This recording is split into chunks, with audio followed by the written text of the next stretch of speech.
Sushant Singh Rajput case की जांच CBI करेगी। सुप्रीम कोर्ट ने पटना के राजीव नगर थाने में दर्ज एफआईआर को सही ठहराया है। साथ ही मुंबई पुलिस को जांच में सहयोग का आदेश दिया है। सुप्रीम कोर्ट के फैसले से महाराष्ट्र सरकार और मुंबई पुलिस को बड़ा झटका लगा है। महाराष्ट्र सरकार इस फैसले को चुनौती भी दे सकती है। सुशांत सिंह राजपूत की मौत 14 जून को उनके मुंबई स्थित फ्लैट में हुई। सुशांत के पिता ने 26 जुलाई को पटना में एफआईआर दर्ज करवाई थी। 4 अगस्त को बिहार सरकार ने इस मामले में सीबीआई जांच की सिफारिश की और आज सुप्रीम कोर्ट ने सीबीआई जांच का फैसला सुना दिया है।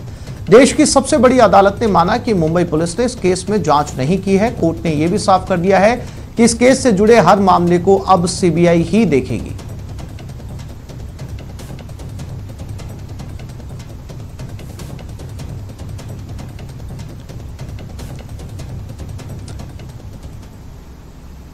सुशांत मामले में सुप्रीम कोर्ट का फैसला आने के बाद न्यूज 18 बिहार झारखंड के संपादक प्रभाकर कुमार ने मुख्यमंत्री नीतीश कुमार से बात की। सीएम ने फैसले पर खुशी जताई। 18 से बात करने के लिए बहुत बहुत धन्यवाद।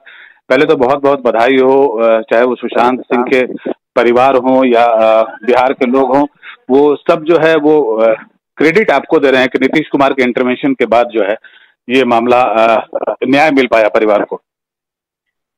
देखिए, आज जो माननीय सर्वोच्च न्यायालय का फैसला है उससे ये स्पष्ट हो गया कि बिहार में जो कुछ भी किया गया और बिहार पुलिस ने जो केस दर्ज किया और उसके बाद जो जांच शुरू किया और बाद में जब सुशांत जी के पिताजी की सहमति मिल गई तो हम लोगों ने सीबीआई को रेफर किया और सीबीआई ने इसको स्वीकार कर लिया। तो आज तो माननीय सर्वोच्च न्यायालय के फैसले से हो गया कि जो कुछ भी किया गया वो बिल्कुल ही विधि सम्मत था, कानून के मुताबिक था और अब मुझको पूरा का पूरा भरोसा है कि न्याय मिल पाएगा। और सिर्फ परिवार या बिहार के लोग ही नहीं, हमने तो देखा है कि देश भर में बहुत बड़ी संख्या में लोगों की इनके प्रति बहुत सहानुभूति थी और लोगों को बहुत बुरा लगा है जो कुछ भी घटना घटी है। इसलिए सब लोगों की इच्छा थी इसकी ठीक ढंग से जांच हो ताकि न्याय मिले, सच्चाई सामने आए। जी, ये सुप्रीम तो पूरा भरोसा हमको है। जी, सुप्रीम कोर्ट का फैसला तो आया, लेकिन इसके फैसला आने से पहले बड़े गंभीर आरोप लगा रहे थे महाराष्ट्र सरकार के लोग और उनके एमपी की आपने राजनीतिक फायदे के लिए किया है, आपका हक नहीं बनता था, आपका जुरिडिक्शन नहीं था वहां पे, उसके बाद भी आपने बिहार पुलिस को लगा दिया इस काम में। तो अब तो आज सुप्रीम माननीय सर्वोच्च न्यायालय के फैसले के पता चल गया ना कि जो वो बोल रहे थे बिल्कुल गलत बोल रहे थे और हम तो कभी नोटिस नहीं लेते हैं ऐसी चीजों का। इसका राजनीति से कोई रिश्ता नहीं, इसका सीधा का सीधा रास्ता न्याय से है। विधि सम्मत कार्रवाई की गई थी तो जो कानूनी काम है वो काम किया गया। उसमें अगर उन लोगों ने ऐसी बात कही और अपना आर्गुमेंट भी कर रहे थे, आरोप भी लगा रहे थे, तो अब तो उनको पता चल गया कि जो कुछ भी कह रहे थे वो बिल्कुल बेबुनियाद था और बिल्कुल गलत था। तो आज जो माननीय सर्वोच्च न्यायालय का फैसला वो उसे स्पष्ट हो गया कि बिहार की तरफ से कोई राजनीति नहीं की गई, बिहार की तरफ से जो भी किया गया वो विधि सम्मत कार्रवाई की गई। जी, इसका बहुत हद तक श्रेय आपको भी जाता है क्योंकि आपके ही कहने पे एफआईआर किया गया था, आपके ही कहने पे फिर सीबीआई जांच की बात की गई थी और जिसको सुप्रीम कोर्ट ने भी अपहेल्ड कर दिया है कि सीबीआई जांच की बात सही थी। तो अब आप क्या उम्मीद रखते हैं नीतीश जी, इसमें क्या आगे? नहीं, हमको पूरी उम्मीद है कि सब लोगों की इच्छा सीबीआई की थी, हम लोगों की भी इच्छा थी और सीबीआई सही मायने में ठीक ढंग से जांच कर पाएगी और मुझको पूरा भरोसा है कि यथाशीघ्र जांच की कार्रवाई वो पूरा कर पाएंगे और न्याय दिलाएंगे। जी नीतीश जी, न्यूज 18 से बात करने के लिए बहुत बहुत धन्यवाद।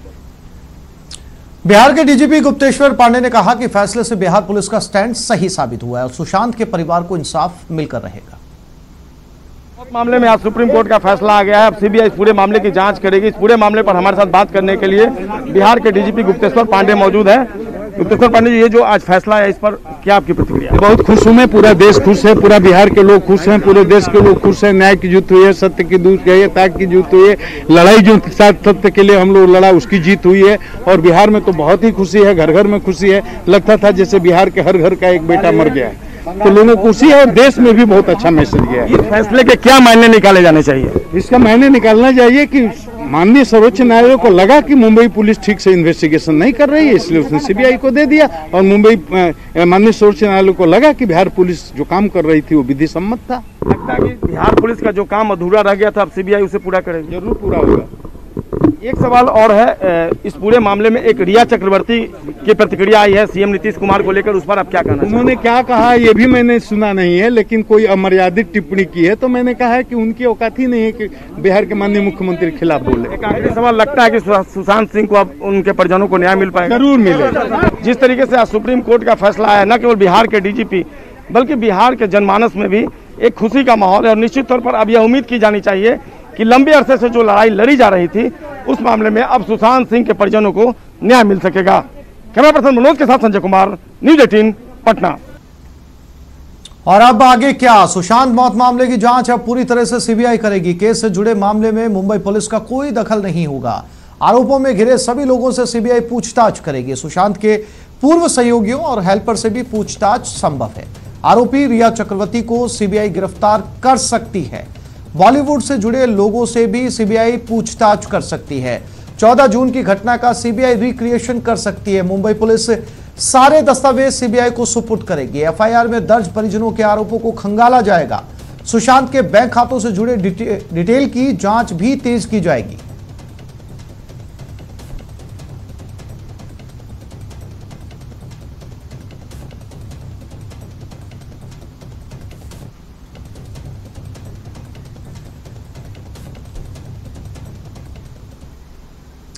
वहीं मुंबई के पुलिस कमिश्नर ने कहा कि फैसले को पूरी तरह से पढ़ने के बाद आगे की कार्रवाई होगी। कॉपी ऑफ द ऑर्डर, एक बार हमें ऑर्डर की कॉपी प्राप्त होगी, हम ऑर्डर को एग्जामिन करके और उसके बाद आगे फर्दर कोर्स ऑफ एक्शन हम डिसाइड करेंगे। अभी तक कॉपी हमको प्राप्त नहीं है। We are awaiting the order. We have also spoken to our advocates in Supreme Court to send us the copy at the earliest. एक छोटे से ब्रेक के लिए रुक रहे हैं। ब्रेक के बाद देखेंगे पेट्रोल में पानी का झोल।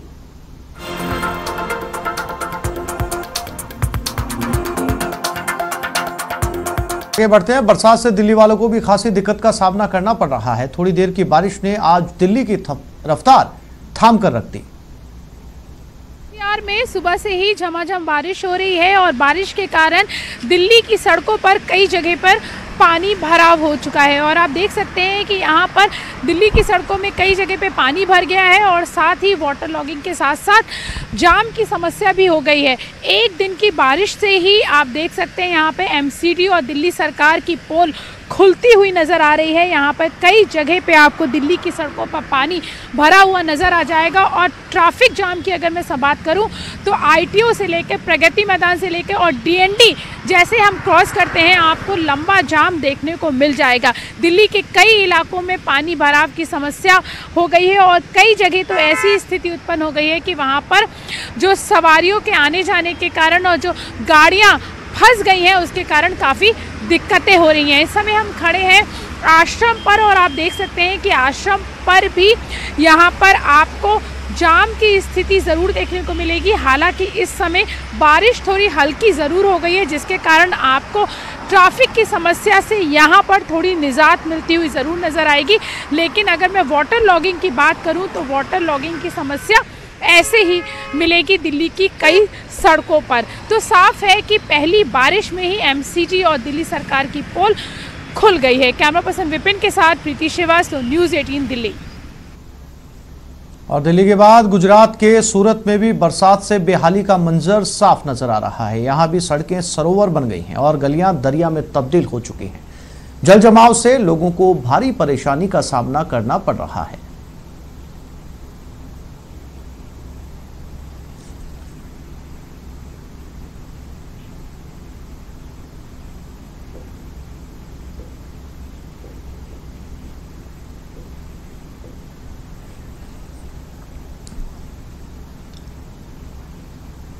अगर आप गाड़ी या बाइक चलाते हैं तो इस खबर को देखना आपके लिए बहुत जरूरी है। आप पेट्रोल पंप पर जाते हैं और बेफिक्र हो जाते हैं, लेकिन उदयपुर में एक पेट्रोल पंप तेल भरवाने के बाद कई गाड़ियां बंद पड़ गईं, जिसके बाद लोगों ने हंगामा खड़ा किया। लोगों ने आरोप लगाया कि तेल में पानी का इस्तेमाल किया जा रहा है। इस पूरे गोलमाल का वीडियो बनाया और सोशल मीडिया पर वायरल कर दिया। इसलिए आप भी पेट्रोल भरवाते समय बेफिक्र ना रहें। ध्यान दें कि आपके साथ कुछ गड़बड़ तो नहीं की जा रही। नायरा पंप पे मिलावट, ये देखिए डीजल, ये क्रेटा जो बंद पड़ी हुई यहीं पे स्टार्ट नहीं हुई। एक गाड़ी पीछे गली में खड़ी हुई है, स्कॉर्पियो, वो रिब्रीजा।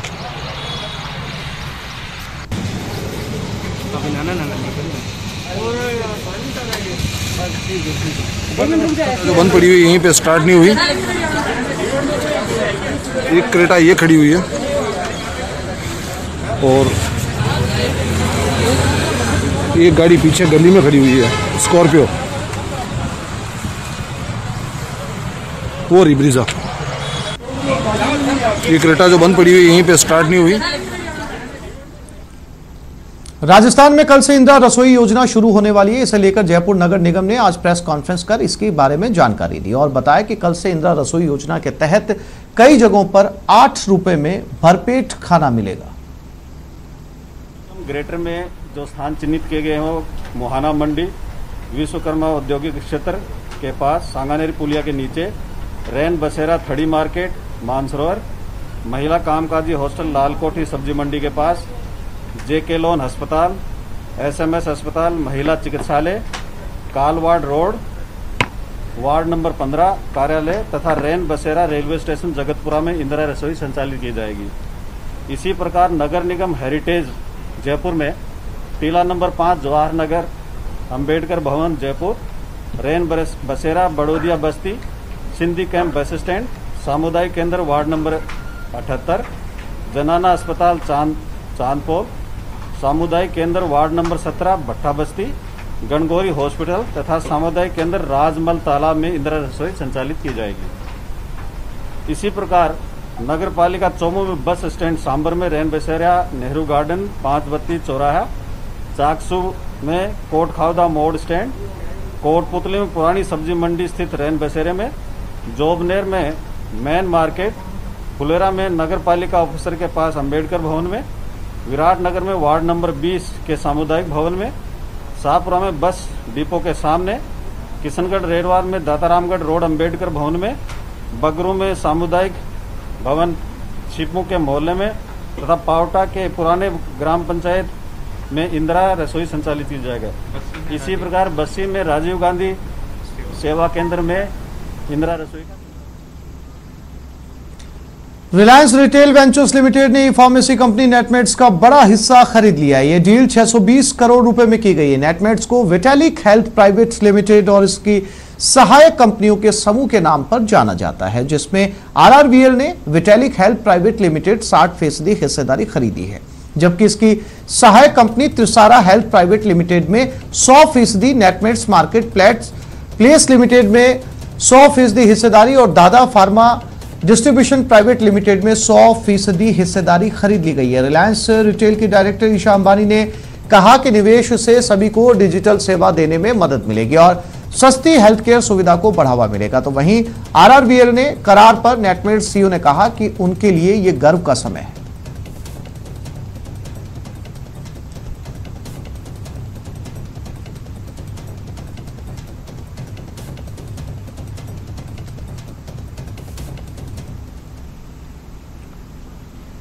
सिरोही के माउंट आबू की खूबसूरत वादियां बरसात में और भी ज्यादा हसीन हो गई हैं, जिसका सैलानी जमकर लुत्फ उठा रहे हैं। रिमझिम बरसात से हसीन हुई वादियां,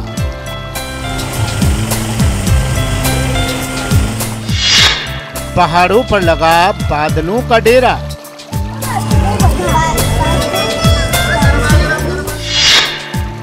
झील में झूमती लहरें,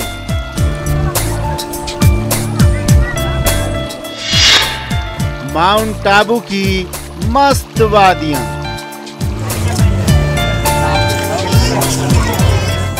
झमाझम बारिश की बौछार, पहाड़ों पर बादलों की अटखेलियां, झील में उठती लहरें, ये जन्नत सा नजारा है माउंट आबू का। जी हां, मरुधरा का ये खूबसूरत हिल स्टेशन कुदरत के नायाब तोहफे से लबरेज है। बारिश से हरियाली की चादर ओढ़े यहाँ की वादियां और भी हसी हो गई हैं। कुदरत की ऐसी खूबसूरती का लुत्फ उठाने, उनका दीदार करने बड़ी संख्या में सैलानी पहुंच रहे हैं। फैमिली के साथ में टूर कर देता हूँ माउंट आबू, तो बहुत बढ़िया मौसम है और इतनी अच्छी बारिश और ये बादलों के अंदर, और सेम ये ना अपने साउथ में कोडकनाल या मुनार जैसा मौसम है। बहुत मजा आया एंजॉय के लिए। कोई सफेद चादर से ढके पहाड़ों को निहार रहा है तो बेपनाह खूबसूरती को अपने कैमरे में समेट रहा है। नक्की झील में सैलानी बोटिंग का जमकर लुत्फ उठा रहे हैं। अरावली की पहाड़ियों पर बादलों का डेरा है। मानो ऐसा लगता है बादल पहाड़ों पर अटखेलियां कर रहे हैं। हर तरफ बस बहार ही बहार है, जो बरबसी आपको अपनी ओर खींच लेती है। न्यूज़ 18 के लिए सिरोही के माउंट आबू से शरद टांक की रिपोर्ट। और अब बात दौसा की, जहां पुलिस ने एक फर्जी सब इंस्पेक्टर को गिरफ्तार किया है। यह सब इंस्पेक्टर मृतक कर्मचारियों के आश्रितों को सरकारी नौकरी दिलाने के नाम पर ठगी करता था और दौसा के मानपुर क्षेत्र में करीब 3 लोगों से 4 लाख रुपए की ठगी अब तक कर चुका था। आज पुलिस ने आरोपी को गिरफ्तार कर लिया और जब आरोपी की कार की तलाश की तो कार में पुलिस की 3 वर्दी, बेल्ट, पुलिस की कैप और वॉकी टॉकी बरामद की गई।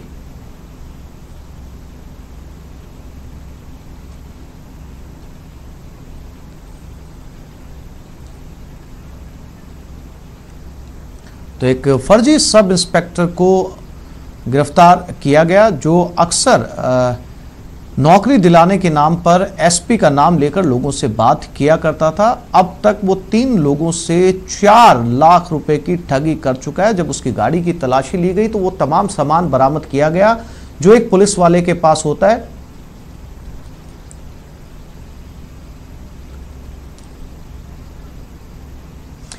और दौसा से हमारे संवाददाता आशीष हमारे साथ फोन लाइन पे जुड़ गए, उनसे बात करते हैं।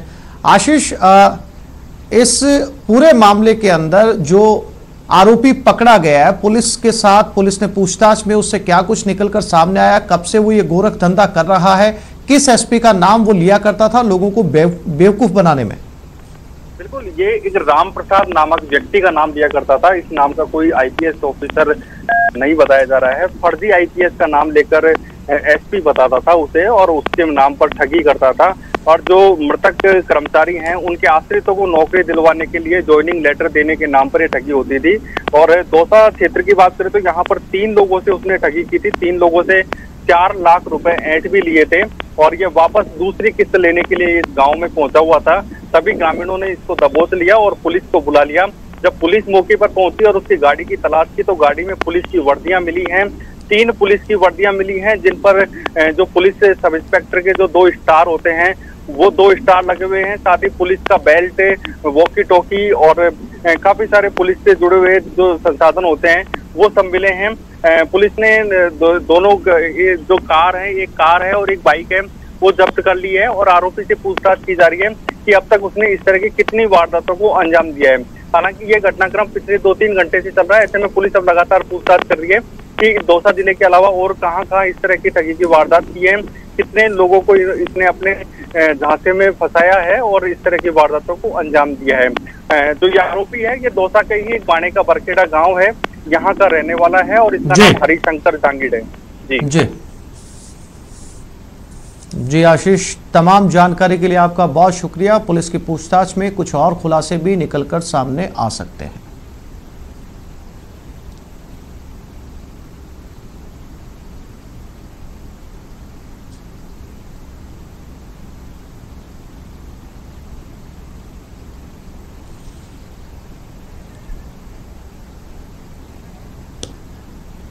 तो इस बुलेटिन में